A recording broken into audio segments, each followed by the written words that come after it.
सहना भवतु सहनाववतु सहनो सहनौ भुनक्तु भुनक्तु सह सह वीर्यः वीर्यं करवावहै करवावहै तेजस्विनावधीतमस्तु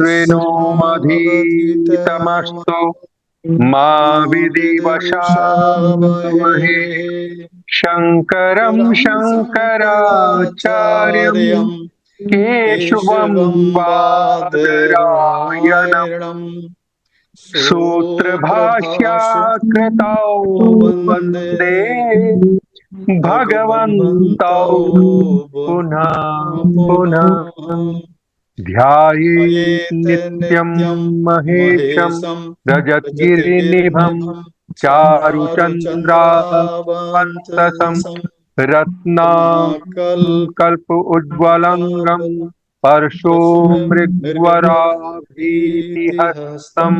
प्रसन्नं पद्मासीनं पद्मासीनं समन्तास्तुतं समन्तस्तुतं अमर्गणैः व्याघ्रं व्याघ्रं कृतिं कृतिं वसानं वसानं विश्वाद्यं विश्ववाद्यं विश्ववन्द्यं विश्ववन्द्यं निखिलभयहरं निखिलभयहरं पञ्चवक्त्रं पञ्चवक्त्रं त्रिनेत्रम् त्रिनेत्रम् ॐ ॐ सद्योजातं सद्योजातं प्रपद्यामि प्रपद्यामि सद्योजाताय सद्योजाताय वै वै नमो नमो नमः नमः भवे भवे भवे भवे नाति नाति भवे भवे भवत्वमां भवस्व भवोद्भवाय भवाय नमः। नमः। पंचमुखी महादेव के पश्चिम मुख स्वरूप महादेव की शरण में जाता हूँ। सद्योजात भगवान को मेरा बार बार प्रणाम है। हे देव, अनेक जन्मों को प्राप्त करने के लिए मुझे प्रेरित मत करो। जन्म नहीं लेने के निमित्त तत्व ज्ञान प्राप्त करने के लिए प्रेरित करो। संसार के उद्धारक सद्योजात को नमस्कार है। ओम नमः शिवाय। ओम नमः शिवाय। ओम नमः शिवाय। अब हम चलते हैं अब आगे से नेक्स्ट क्लास में। अब हम आपको ले चलते हैं सुषुम्ना में, ठीक है ना। तो उसके लाभ कितने हैं वो सारे बताते हैं, ठीक है। सुषुम्ना बहुत इंपॉर्टेंट है। स्वर विज्ञान में सुषुम्ना नाड़ी को एक प्रमुख ऊर्जा चैनल माना जाता है, जो रीढ़ की हड्डी के आधार से लेकर सिर के शीर्ष तक चलता है। मतलब जहां से मूलाधार होता है वहां से लेके और आपके ऊपर सहस्त्रार तक जाता है। यह आमतौर पर सुप्त अवस्था में होती है, लेकिन इसके विशेष यौगिक प्रथाओं जैसे प्राणायाम है, ध्यान है, वह स्वर विज्ञान तकनीकों के माध्यम से इसे हम सक्रिय किया जा सकता है। अब इसके फायदा क्या क्या है। सुषुम्ना स्वर का ये फायदा है कि आध्यात्मिक जागृति। अगर आपने अपने आध्यात्मिक जागृति करनी है तो सुषुम्ना नाड़ी के सक्रिय होने से कुंडली ऊर्जा की जागृति होती है, जिसे आध्यात्मिक ज्ञान और आत्म साक्षात्कार की ओर ले जाने वाला माना जाता है। मतलब अगर आपकी सुषुम्ना चल रही है तो आपका आत्म साक्षात्कार, मतलब आप अपने आप से जल्दी मिल लोगे, उसमें सुषुम्ना बहुत मदद करती है। और दूसरी होती ऊर्जाओं का संतुलन। सुषुम्ना नाड़ी ईड़ा और पिंगला, मतलब बायां स्वर या दायां, या चंद्र स्वर या सूर्य स्वर, दोनों के बीच का संतुलन का प्रतिनिधित्व करती है, जो क्रमशः चंद्र और सूर्य ऊर्जा से संबंधित है। जब सुषुम्ना सक्रिय होती है तो यह शरीर की ऊर्जा प्रणाली में सामंजस्य और संतुलन का संदेश संकेत देती है। मतलब दो जब ये चलेगी, इसका मतलब फिर या तो लेफ्ट चलेगी राइट चलेगी, तो ये दोनों नाड़ियों की ऊर्जा को संतुलित करती है। अब एक मानसिक स्पष्टता। सूक्ष्म सुषुम्ना के सक्रिय होने से मन अधिक केंद्रित और स्पष्ट हो जाता है, जिससे गहरे ध्यान में और एकाग्रता की सुविधा मिलती है। आप जैसे सुषुम्ना चल रही हो, आप ध्यान में बैठो, इमीडिएट ध्यान लग जाएगा, ठीक है। एक भावनात्मक स्थिरता। सुषुम्ना नाड़ी के माध्यम से ऊर्जा प्रवाह के संतुलित होने से भावनाओं को स्थिर करने, तनाव को कम करने और आंतरिक शांति को बढ़ावा देने में मदद मिलती है। मतलब जो टेंशन में है, आपको मन नहीं लग रहा, कोई भी किसी भी तरह से आप घबरा रहे हो, अगर आपकी सुषुम्ना चल जाएगी तो आपको इमीडिएट शांति मिल जाएगी और आप बड़े शांति से रहोगे। उसका एक अलग शांति का अनुभव होता है। स्वास्थ्य लाभ, सुषुम्ना नाड़ी के माध्यम से ऊर्जा प्रवाह का संतुलन शरीर की आंतरिक प्रणाली को संतुलित करके समय स्वास्थ्य में सुधार करने में सहायक माना जाता है। ठीक है। और बढ़ी हुई अंतर्दृष्टि, सुषुम्ना नाड़ी के सक्रिय होने से तीसरा नेत्र आज्ञा चक्र खुल जाता है, जिसके अंतर्गत और अंतर्दृष्टि की क्षमता बढ़ जाती है। मतलब आपको इंट्यूशन आनी अच्छी लग जाएगी, आपको पहले बहुत सी चीजें आपको पहले पता लग जाएंगी।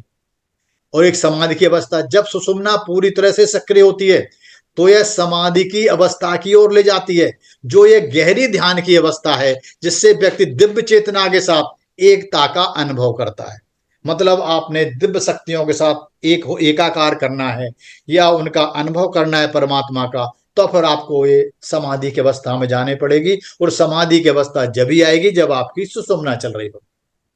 सुषुम्ना नाड़ी को सक्रिय करने के लिए स्वर विज्ञान का अनुशासित अभ्यास, जिसमें सांस का नियंत्रण, ध्यान और शरीर की सही मुद्रा का पालन शामिल है, आवश्यक होता है, ताकि इस केंद्रीय चैनल के माध्यम से ऊर्जा का प्रवाह मुक्त हो सके। अब ये स्वर विज्ञान में सुषुम्ना को कैसे सक्रिय करें, मतलब इसको एक्टिव कैसे करें। स्वर विज्ञान सुषुम्ना को सक्रिय करने के लिए विशिष्ट श्वास तकनीकों का, ध्यान अभ्यासों का उपयोग करता है। इन तकलीफों में अक्सर शामिल होती है, एक तो प्राणायाम करोगे उससे भी सक्रिय होती है, ठीक है ना। गहरे सांस जो जो लेते नहीं है कि बहुत गहरी सांस लो छोड़ो, वो सब प्राणायाम करते हो तो सब आपके सुषुम्ना को एक्टिव करने का तरीका है। मंत्र जप, जब आप मंत्र जप करते हो तब भी सुषुम्ना के साथ जुड़े ऊर्जा केंद्रों को उत्तेजित करने के लिए विशिष्ट मंत्रों का ध्वनि कंपन का उपयोग होता है। जब मंत्र करते हो ना, जो वाइब्रेशन होती है वो भी आपकी सुषुम्ना को जागृत कर देती है। या जो लोग ध्यान में रह बैठे हैं, शरीर के माध्यम से ऊर्जा के प्रवाह, जिसमें सुषुम्ना भी शामिल है, पर ध्यान केंद्रित करने वाले चित्त शोधन अभ्यास, मतलब जब भी आप मेडिटेशन करोगे, कोई ध्यान करोगे, आपकी सुषुम्ना चलने लग जाएगी। यह ध्यान रखना महत्वपूर्ण है कि सुषुम्ना को जागृत करना एक क्रमिक प्रक्रिया है, जिसमें यह योग शिक्षक के मार्गदर्शन और लगातार अभ्यास की आवश्यकता होती है, जबकि लाभ गहन हो सकते हैं। इस अभ्यास को सम्मान और समझ के साथ करना आवश्यक है। ठीक है। अब स्वर विज्ञान में सुषुम्ना नाड़ी तीन प्रमुख ऊर्जा चैनलों नाड़ियों में से एक है, जिसमें इड़ा और पिंगला भी शामिल है। सुषुम्ना नाड़ी को केंद्रीय नाड़ी माना जाता है और यह स्वर विज्ञान के अभ्यास में एक महत्वपूर्ण भूमिका निभाती है। अब देखो सुषुम्ना आती कब है, मैंने पहले भी बताया था कि हर एक आदमी की सुषुम्ना रात 12 बजे आएगी, चाहे थोड़ी सी आए, चाहे 30 सेकंड को आए, आएगी जरूर। और शाम को 6 बजे, गोधूल बेला नहीं बोलते हैं, शाम को 6 बजे भी आएगी। हो सकता है उसे 5-10 मिनट पहले भी या बाद में आएगी जरूर, थोड़ी देर के। और दिन के 12 बजे, तीन टाइम इसके फिक्स हैं जो जरूर आएगी। भाई किसी का स्वर नहीं बदल रहा, नहीं आ रही, तो ये जरूर इन टाइमों पे जरूर आएगी। तो इसका मतलब इन समय पे थोड़ी देर के लिए स्वर भी आपके जरूर बदले जाएंगे। जब सुषुम्ना फिर एक जगह और आती है, जब आपका जो दरवाजा होता है ना बाहर वाला सबका, उसकी दहलीज पे खड़े हो जाओ, एक पैर बाहर रख के और एक अंदर रख के, आप देखोगे थोड़ी देर खड़े होगे तो सुषुम्ना अपने आप आ जाएगी। ये भी तरीका है उसका, बाहर करके और पैर अंदर करके जब खड़े होते हैं तो कुछ मिनट अगर आप वैसे खड़े रहते हैं, आपकी सुषुम्ना चालू हो जाती है।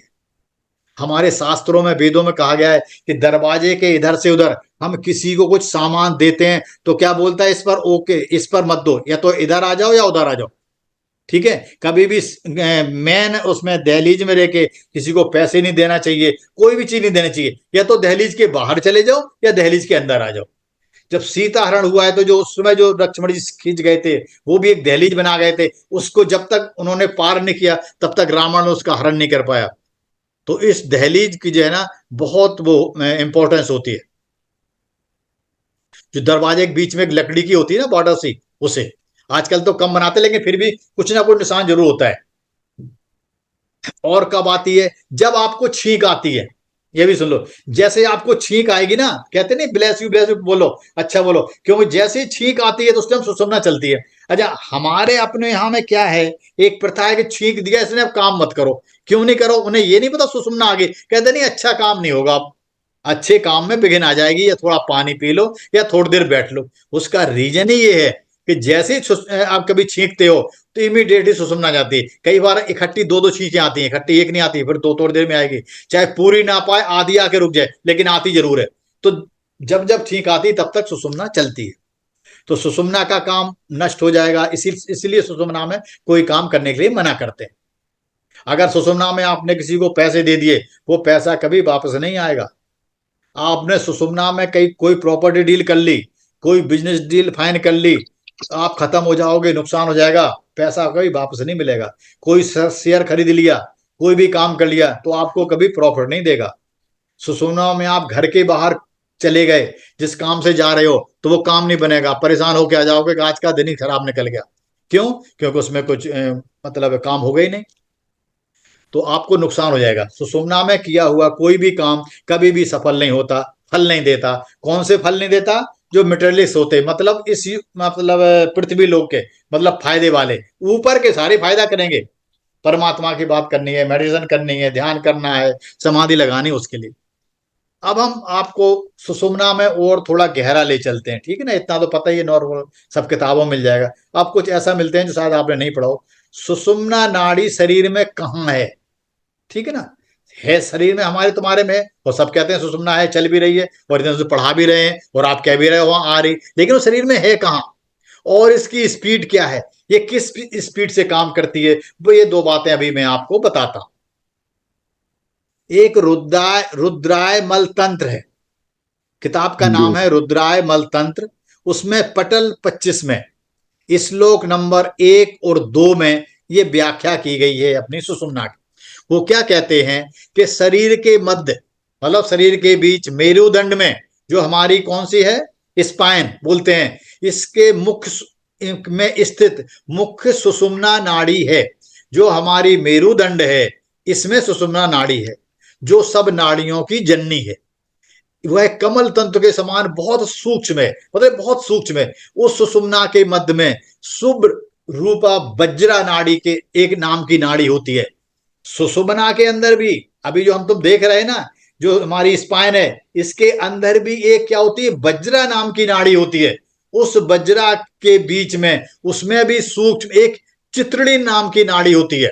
आप लिख लो और सर्च कर लेना, पता लग जाएगी। चित्री नाड़ी मिलेगी आपको, वज्र नाड़ी मिलेगी, जिसमें कुंडलिनी शक्ति आती जाती रहती है। जो आपकी पावर है वो ऊपर नीचे होती रहती है। इस चित्री नाड़ी में यह मनोहर 60 पदम गुथे हुए हैं। मतलब इसमें जो है सारे आपके चक्र गुथे हुए हैं, सारे सारे। 60 पदम का मतलब 6 कमल, जो 6 चक्र जो बताए ना, मूलाधार, स्वादिष्टान, मणिपुर, अनहद, है ना, विशुद्धि और आज्ञा, ये सारे उसमें किसमें है? सुषुम्ना। सुषुम्ना के अंदर वज्रा नाड़ी, वज्रा नाड़ी के अंदर चित्रिणी नाड़ी है, और वो उसमें हमारी सारी शक्ति रहती है। और वो है कहां पर? स्पाइन में। ये कहो कि ये काटने से पता लग जाएगा, देखने से नहीं। इनको आप देख नहीं सकते, काटने बहुत सूक्ष्म है, लेकिन फिर ये हैं कहां पर? भाई कमर का ऑपरेशन भी करते हैं, स्पाइन भी ठीक करते हैं, तो कहीं कटने फटने चाहिए? नहीं, ये हमारे बॉडी में है ही नहीं, ये हमारे सूक्ष्म शरीर में रहती हैं। समझ में आ गया ना मेहता साहब? आवाज आ रही है? जी जी हाँ, जी हाँ, ये हमारी सूक्ष्म शरीर में होती हैं, ठीक है। और वहीं पर सारे चक्र रहते हैं, इसलिए कहते हैं कि दिखते नहीं है, लेकिन दिखती कुछ नहीं है, लेकिन है सारी चीजें, और सब अपना अपना काम करते हैं। भाई हैं तो हमारे तीनों शरीर, एक भौतिक शरीर भी है, सूक्ष्म शरीर भी है, कारण शरीर भी है, वो तीनों काम करते हैं। भाई जो लोग आपको हीलिंग करते हैं, या वो क्या कहते हैं, प्राणिक हीलिंग करते हैं या रेकी करते हैं, वो लोग ये जान लेते हैं कि इसके शरीर में बीमारी आने वाली है। सबसे पहली बीमारी क्या होती है, किसमें आती है? आपके सूक्ष्म शरीर में आती है, फिर फिजिकल बॉडी में आती है। और या वो लोग जो ठीक करते हैं, पहले सूक्ष्म शरीर को ठीक करते हैं, तो फिर ये फिजिकल शरीर भी ठीक हो जाता है। तो इसको पता लग गया आप सबको कि हमारी सुषुम्ना नाड़ी कहाँ है, या कहाँ हमारे चक्र हैं, ठीक है। जी अच्छा, अब इसके और कुछ खास बिंदु बताते हैं सुषुम्ना नाड़ी के बारे में, और भी बहुत कुछ। एक हेलिना बाटस्की, हेलिना बाटस्की नाम की एक रूसी लेखिका हुई है, और थियोसोफी तथा थियोसोफिकल सोसाइटी की संस्थापका थी 1875 में। उनके विचारों का एशिया और यूरोप पर बहुत गहरा प्रभाव पड़ा। ब्लावत्स्की ने भारतीयों को अपने धर्म के मूल को जानने समझने और उनका आदर करने के लिए प्रेरित किया। उनकी लोग बहुत इज्जत करते थे। वो उनका क्या 12 अगस्त 1831 में तो वो पैदा हुई और 8 मई 1891 में उनकी डेथ हो गई 59 एज में लंदन में। ठीक है, अब मैं इनका नाम क्यों ले रहा हूं कि उनसे हमारा क्या काम है, सुनो। यह एक जो हमारी कुंडली शक्ति है या जो हमारी चेतना है, कॉन्शियसनेस है, इसके बारे में इन्होंने बहुत ज्यादा रिसर्च की थी, बहुत। यह एक वैद्युत अग्निमय गुप्त सक्रिय है जो हमारे तुम्हारे शक्ति है, जो मैंने बोली अभी, कहा सुषुम्ना, सुषाना, बज्रा, बज्रा में चित्रिणी नाड़ी, उसमें जो ताकत वो आपकी पावर चल रही है, ठीक है ना, उसके बारे में बात करेंगे कि यह एक अग्निमय गुप्त शक्ति है। इस कुंडली की गति प्रकाश की गति की अपेक्षा भी तेज है। मैडम ब्लेवेस्टस्की ने कहा कि light travel at the rate of 1,85,000 mile at second, कुंडली एट 3,45,000 माइल सेकेंड, अर्थात प्रकाश हमारा 1,85,000 मील प्रति सेकेंड के हिसाब से चलता है, ट्रेवल करता, सभी को पता है, ठीक है ना। और जो तुम्हारी शक्ति है वो कितनी करती है? 3,45,000 मील प्रति सेकेंड की चाल से चलती है, ऑलमोस्ट डबल है। हाँ, तो कितनी ज्यादा हम पावरफुल हैं। इसलिए हम कह रहे हैं कि हम लोग बेकार घबरा जाते हैं, अरे परमात्मा के साथ हैं, हमें इतनी पावर मिल रही है, बस थोड़ा शांत होने की देर है। जैसे थोड़े शांत पावर आ गई फिर तो हम कुछ भी कर सकते हैं, ठीक है ना। और पाश्चात्य लोग इस कुंडली को सरपेंट फायर, सर्वत बलयान्विता अग्नि कहते थे, तथा कॉस्मिक इलेक्ट्रिसिटी भी कहते हैं कुछ लोग, ठीक है ना। कॉस्मिक कहते हैं, कॉस्मिक है मतलब ईथर है, उसकी इलेक्ट्रिसिटी जो है वो यही है। इसको विश्वव्यापी विद्युत शक्ति भी कहते हैं हिंदी में, इसको विश्वव्यापी विद्युत शक्ति भी कहते हैं। एक शक्ति को जगाने का काम इस गुप्त विद्या के सदगुरु के ही तत्वावधान में होना चाहिए। मतलब कोई बहुत अच्छा गुरु हो उसी के साथ ही करनी चाहिए, नहीं तो इसे ज्यादा इसमें अपने आप नहीं करना चाहिए, नहीं तो कई बार आदमी को बहुत नुकसान हो जाता है। क्या नुकसान होता है वो मैं अभी नहीं बताऊंगा, ठीक है, नुकसान हो जाते हैं लेकिन, ठीक है। अब जब आपको पता लग गया कि आपकी सुषुम्ना कहाँ रहती है और किस स्पीड से चलती है, तो अब तुमने देखा होगा कि चल के करती क्या क्या है, ठीक है ना। अब करती क्या क्या है, जैसे नीचे से आपकी पावर चलती है और सहस्त्रार तक जाती है ना, आज्ञा चक्र तक जाती है, तो बीच में इसको 3 ग्रंथि मिलती हैं। ये तीनों ग्रंथि जो सुषुम्ना नाड़ी में, तीनों ग्रंथियों का वर्णन है, सुषुम्ना नाड़ी के अंदर ही है ये तीनों, जो मैंने बताए, बज्रा, बज्रा में चित्रा, और चित्रा में जो चल रही है वहां पर 3 ग्रंथि हैं। जैसी नीचे से पावर आई सकती तो नाभि पे आ गई, तो नाभि पे आती है ब्रह्म ग्रंथि बोलते हैं इसको, ठीक है। और इसका भी भेदन होता है, इसकी सिखाया जाता। और उसके बाद हृदय में होती है हमारे में विष्णु ग्रंथि, ठीक है। और हृदय के बाद जो आज्ञा चक्र होता है उसमें होती है रुद्र ग्रंथि। ये 3 ग्रंथि हमारे शरीर में होती हैं। होती कहाँ है? सूक्ष्म लेवल पे, वो सूक्ष्म लेवल पे जहां सुषुम्ना नाड़ी है। बज्रा में चित्रिणी, और चित्रिणी के अंदर जो तुम्हारी पावर चल रही है उसमें, और उसी में सारे आपके शरीर के जो चलम बम जो मंत्र है ना, वो सारे चक्रों में वही काम करते हैं। लोग कहते हैं ना कहाँ देखना चाहिए, वो सब है ही पीछे उसमें है, क्या कहते हैं, सूक्ष्म शरीर में है। तो ये तीनों होती हैं। अच्छा, अब हमारे ख्याल से सुषुम्ना का प्रोग्राम ठीक हो गया, सुषुम्ना समझ में आ गई मेहता साहब? जी आवाज आ रही ना, ठीक है ना? जी सर। अच्छा, अब हम ऐसा करते हैं कि सुषुम्ना को खत्म करके अब हम आगे दूसरे में करते हैं। क्या हुआ कि कुछ लोग जब से क्रियाएं कर रहे हैं या सीख रहे हैं, कुम्मक लगा रहे हैं, कुछ लोग बीमार पड़ रहे हैं। और जब से मैं सिखा रहा हूं 1-1.5 महीने जब से हो गया, मैंने कभी आपको ये नहीं कहा कि मैं नाड़ी शोधन करा दूंगा, ये करा दूंगा। क्यों नहीं कहा? मैं अपने आप करूं, अपने आप कर लो, इसलिए नहीं कहा कि पहले अगर मैं करा दूंगा तो जल्दी अगर बॉडी शुद्ध हो जाएगी, जैसी शुद्ध हो जाएगी तो फिर आपका वो क्या कहते हैं, बॉडी शुद्ध होगी तो उसमें कुछ बदलाव होते हैं, ठीक है। तो क्या बदलाव होते हैं वो मैं अब आपको बता रहा हूं। नाड़ी शुद्ध की क्रियाएं, जैसे आप नाड़ी शुद्ध की क्रियाएं करोगे, ठीक है ना, तो आपके शरीर में क्या बदलाव होता है? ये घेरंड संहिता है, घेरंड संहिता, पंचम उपदेश में श्लोक नंबर 34 है। ठीक है, इसमें लिखा हुआ है कि शरीर की सब नाड़ियां, जो हमारा शरीर है उसमें सारी नाड़ियां मल से आवृत होने के कारण प्राण सुषुम्ना में सरलता से प्रवेश नहीं करता। मतलब यह जो हमारी नाड़ियों में है, ये तो हमने इतना उल्टा सीधा खा रखा होता है, इसमें बहुत गंद भरा हुआ होता है, इसलिए इसमें प्राण बहुत आसानी से नहीं जाते, इसीलिए प्राणायाम की सिद्धि नहीं होती है ना। नहीं तो अगर अगर हम इतना प्राणायाम करते हैं, अगर हमारा नाड़ी शुद्ध हो तो शुद्ध हो जाएगी, बहुत जल्दी शुद्ध जानी चाहिए, लेकिन नहीं होती, क्योंकि उनके अंदर बहुत गंद भरा हुआ है। तो न तो प्राणायाम की सिद्ध होती है, न तत्व ज्ञान ही होता है। जो तत्व ज्ञान है जो हम पढ़ रहे हैं, ये भी आसानी से नहीं होता जब तक शुद्ध नहीं होती।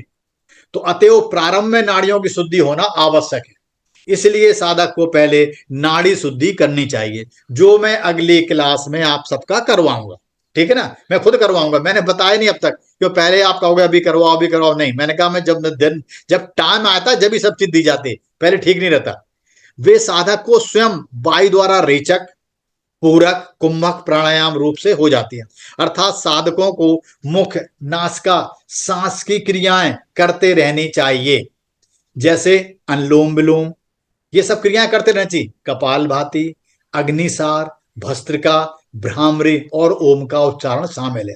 अच्छा, हम लोगों को भ्रामरी ज्यादा करवाई जाती है, जो लोग स्वर विज्ञानी हैं उनको भ्रामरी ज्यादा करनी चाहिए, दिन में 3 बार, कम से कम 4 4 5 5 बार, तभी आपको सारी चीज समझ में आई। इससे साधक का शरीर शुद्ध होना शुरू हो जाता है। जैसे आप ये क्रियाएं करोगे, जैसे अब हमारे साथ बैठ के आप मूल बंद लगा रहे हो, रोज कुंभक लगा रहे हो, सगुण में हो रहे हो, तो ऑटोमेटिक आपकी शुद्धि हो रही है। क्या होता है कि जैसे ही आप कुंभक लगाते हो तो आपके अंदर एक वैक्यूम सा क्रिएट होता है और वहां पर आपके प्राण पहुंच जाते हैं। जब साधक ये क्रियाएं करता है तो उसके शरीर के अंदर कई क्रियाएं होने लगती हैं। जब जब वो काम करता है उसके अंदर बहुत क्रियाएं होती हैं, जैसे नाना प्रकार के भाव अपने आप ही आएंगे, चेहरे बदलने लग जाएंगे, उधर गर्दन हिलाएगा, उल्टे सीधे हरकतें करेगा, अपने आप कई बार व्यायाम करने लग जाएगा। जैसे उसकी शरीर शुद्ध होता है ना, कई बार आदमी अपने आप बैठ के एक्सरसाइज करने लग जाता है, घूमेगा, दौड़ेगा, बहुत करेगा, समझ लो इसकी क्रियाएं अब शुद्ध हो रही हैं। अंग मर्दन मतलब अंगड़ाई लेगा, हाथ पैर मरोड़ेगा, इधर मरोड़ेगा उधर मरोड़ेगा, ये भी एक निशानी है आपकी शुद्धि होने का। और अंगड़ाई लेगा, अंगड़ाई भी अगर आपको बार बार कई बार आ रही है, जमुआई आ रही है, समझ लो आपका शरीर शुद्ध हो रहा है। घर्षण रगड़ने का शरीर में करेगा। नेत्र की विक्रिया, आंखें इधर घुमाएगा, आंखों की भी, इससे ही पता लग जाता है। आंखों के तारों को घूमना, आंखों अंदर सामने तारे तारे घूम रहे होंगे कि यार क्या पता नहीं क्या दिखाई देने लग गया, तो ये भी एक शुद्धि का रूप है। और हाथ पैरों को फेंकना और फैलाना, कई बार बंदा हाथ पैर ज्यादा फेंकेगा, जब शुद्ध होता है तब कई कई तरह की हरकतें करता है। भ्रमण, उस घूमने लग जाएगा, कई बार उस चक्कर लगाएगा, सरक सरक कर सारे घर में लोटपोट हो जाएगा। कई बार कुछ लोग नृत्य करते हैं, गाना बड़ा पसंद आ रहा है, कुछ लोग डांस वो लगा लेंगे, मोबाइल डांस करेंगे, इसका मतलब उनका शुद्धि हो गया इसलिए कर रहे हैं वो। पद्मासन पर बैठकर कुछ लोग मेढक की तरह उछल उछल कर चलते हैं, इसका मतलब सब उनका शरीर बहुत तक शुद्ध हो गया है। अच्छा, कूदना फादना, कुछ लोग जब वैसे ही कूदने लग जाएंगे, रेस लगाएंगे, कहीं जरा जरा दूर पे जंप लगाना शुरू कर देंगे, समझ लो इनका शरीर शुद्ध हो रहा है। मानसिक स्पंदन, दिमाग में कई बार वाइब्रेशन होने लग जाएगी, आपको लगेगा कि किसी ने मेरे को टच कर दिया, ऐसा भी हो सकता है, तब भी आपको लगेगा कि आपके शरीर शुद्ध हो रहा है। हास्य, कभी कभी खूब हंसेगा, जरा जरा सी बात पे वो लोटपोट हो जाएगा, खूब हंसेगा, समझ लो शरीर शुद्ध है, बच्चे की तरह है, ये बिल्कुल शुद्ध हो रहा है आदमी, तो होने दो। रोदन, कभी कभी रोते भी है कुछ लोग। शरीर बिल्कुल पतला भी हो जाता है, बिल्कुल कई बार बिल्कुल शरीर पतला हो गया, कई बार भारी भी हो जाता, दोनों चीज हो सकती हैं। शुद्धिकरण में अगर मन शुद्ध हो गया और अच्छी तरह डाइट खा ली तो बहुत जल्दी भारी भारी भी हो जाएगा, और अगर उसने क्या कहते हैं अपनी डाइटिंग कर ली तो पतला भी हो जाएगा। जमीन में लग जाना, बिल्कुल आराम से लेट जाएगा। श्वास प्रश्वास का अधिक आना जाना, मतलब जल्दी जल्दी श्वास चलेगी, जल्दी जल्दी आएगी, मतलब उसकी सुषुम्ना ज्यादा चलेगी। फिर जब आदमी ज्यादा शुद्धि की तरफ हो जाता है तो सांस आएगी जाएगी जल्दी जल्दी, मतलब सुषुम्ना ज्यादा चल रही है।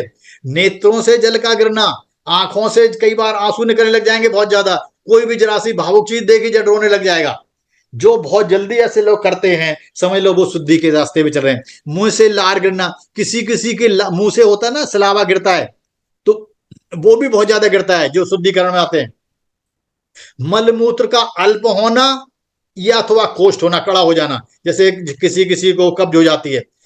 अल्प निद्रा, या तो बहुत थोड़ी निद्रा आएगी या बहुत ज्यादा निद्रा आएगी, सोते ही रहेगा। या निद्रा का अभाव हो जाना, कभी कभी किसी को नींद नहीं आ रही है, कुछ लोग पूछ रहे थे, अब उनसे मैं कैसे कहूं कि अच्छी बात है नींद नहीं आ रही, कोई बात नहीं। क्यों कि आपकी नींद तो 1 घंटे में पूरी हो गई। ये ऐसा नहीं कि जिनको नींद नहीं आ रही वो नींद के वजह से परेशान है, कि दिन में आलस है, नहीं। नींद रही थोड़ी गई तुम्हारी, उसके बाद तुम्हें सारे काम करने के लिए परमात्मा का नाम लो और कुछ काम करो। सीधा उनको ठंड भी जल्दी लगती है, अथवा उत्पाद बोध करना, मतलब गर्मी भी जल्दी लग जाएगी। सुप्त रोग, इससे होता क्या है कि जो हमारे शरीर में रोग सुप्त, मतलब पुराने रोग कोई दबे हुए हैं, उनका प्रकाशित हो जाना, वो जल्दी से ऊपर निकल के आ जाते हैं। तो आप कहता अरे मैं तो बीमार हो गया, अच्छी एक्सरसाइज की मैंने। अरे भाई, एक्सरसाइज से तुम्हारा पुराना रोग निकल के आया है, वो ठीक हो जाएगा। शरीर कई बार दुखने लग जाता है, शरीर में दर्द होता है, पेट में दर्द होने लग जाता है, कामोत्तेजना बहुत बढ़ जाती है, कई बार अत्यधिक कामेच्छा चल जाती है, कई बार दस्त लग जाते हैं, या मूत्र निकल जाता, अपने आप पेशाब निकलने लग जाता बहुत ज्यादा। जैसे कई बार हम व्रत रखते हैं ना, दिन में कितने बार यूरिन करने के लिए जाना पड़ता, जब शुद्धिकरण होता है। ज्वर आ जाना, बुखार भी आ जाता है इससे, हिचकी किसी किसी की आती है, श्वास अस्थमा का रोग भी हो जाता है। शरीर में पहले से हो तो उनका बढ़ जाना, जो पहले से पुराने रोग होते हैं वो अब बढ़ जाते हैं। इसलिए साधक के संस्कार अनुसार नाना प्रकार की क्रियाएं होती हैं, जिससे कि साधक के सब रोग जल्दी नष्ट हो जाएंगे। ठीक है ना। ये सब अच्छी चीजें हैं। अगर आपके अंदर ये सब चीजें हो रही हैं तो समझ लो ये बहुत अच्छा है। इनको गलत मत समझो, ये सब चीजें अच्छी हैं। क्यों? आपका इसका मतलब शुद्धिकरण हो रहा है, वो शुद्धिकरण हो रहा है जब भी आप आगे चल पाओगे। तो इनको बुरा ना मत मानो कि बीमार हो रहा है, वो तो हमें पता था होना ही है, इसलिए तो मैं तुम्हें बताएं। अगर मैं पहले से आपको करवा देता नाड़ी शोधन, तो अब तक कई लोग बीमार हो जाते हैं, इसलिए मैं करवा ही रहा था। मैं बिल्कुल सीधा बैठा था कि इन्हें और निकालो धीरे धीरे, जितने दिन निकल जाए ज्यादा अच्छा है। कुछ तो आप अपने आप कर ही रहे होगे, अब मैं आपका करवा दूंगा। ठीक है ना। मेहता साहब, ठीक है। जी जी जी ठीक है। जी। चलो, अब ये आपके हमारे तीनों चैप्टर हो गए। अब एक और थोड़ा सा लिखता हूँ आज। आज मेरे दिमाग में एक श्लोक आ गया था। शंकराचार्य जी का जब आखिरी समय आया, जब जी। एंड था उनका बना, तो उन्होंने एक किताब लिखी थी जिसका नाम था भज गोविंदम। है ना, भज भज गोविंद। गोविंदम भज गोविंदम गोविंदम भज जी। मूढ़मते, ठीक है ना, मूड इस तरह मत है के। जी। हाँ। है तो उसमें एक इन्होंने श्लोक नंबर 19 है कि योग रतो या भोग रतो वा। कुछ ये जी श्लोक आप लोगों को याद भी होने चाहिए। कभी कभी ये जी भी गुनगुनाते रहोगे ना, तो आपकी बॉडी में सारे तत्व सही हो जाएंगे। क्यों हो जाएंगे? कि आपके अंदर मतलब एक बहुत अच्छी वाइब्रेशन आएगी। और ये सारे चक्रों को ठीक करते, संस्कृत जो है ना, देववाणी पूरे शरीर को ठीक कर देती है। तो इसलिए कभी कभी कुछ कुछ श्लोक याद कर लो, कभी कभी दोहराते रहा करो कभी कभी। है जैसे, जी जैसे योग रतो वा भोग रतो वा संग रतो वा संग विहीना यस्य ब्रह्मणि रमते चित्तम नंदति नंदति नंदति एवा। फिर दोबारा सुन लो। योग रतो वा भोग रतो वा संग रतो वा संग विहीना यस्य ब्रह्मणि रमते चित्तम नंदति नंदति नंदति एवा। कोई योग में लगा हो या कोई भोग में लगा हो, संग में हो या आसक्त हो, निसंग हो, मतलब आदमी चाहे तो कितना योग कर ले और चाहे कितना ही भोग कर ले, कोई चिंता नहीं करनी चाहता। संग में वो अकेला हो चाहे दुनिया उसके साथ चल रहा है, पर जिसका तो वो भाति भाति न चंद्र तारकम तारकम नेमा नेमे विद्युतो तो भांति भाति कुतो कुतोऽयम् वयम अग्निः अग्नि तमेव तमेव भान्तम् भान्तमनुभाति भाति सर्वम् सर्वम् तस्ते तस्य भासा भासा सर्वमिदं सर्वमिदं विभाति। विभाति। ॐ पूर्णमदः पूर्णमदः पूर्णमिदं पूर्णमिदं पूर्णात् पूर्णात् पूर्णमुदच्यते पूर्णमुदच्यते पूर्णस्य पूर्णस्य पूर्णमादाय पूर्णमादाय पूर्णमेवावशिष्यते। तमेवावशिष्यते।